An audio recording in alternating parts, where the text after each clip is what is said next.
উর্মি শোনো, হ্যাঁ কও, শুনতেছি। অ্যাম্বুলেন্সের নাম্বারে একটা ফোন দাও তো। কেন? তেমন কিছু না, আমাদের ভালোর জন্য। আর তোমার আত্মীয় স্বজনের নাম্বার আছে? আছে, কেন? সবাইরে খবর দাও। দিচ্ছি, কিন্তু কি হইছে? তেমন কিছু না, আমাদের ভালোর জন্য।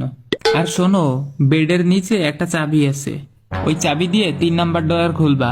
তার মধ্যে গোছানো আমার 3 লাখ টাকা আছে, ওইটা তুমি নিয়ে নিবা। সবই তো বুঝলাম, কিন্তু তোমার কি হইছে? তেমন কিছু না।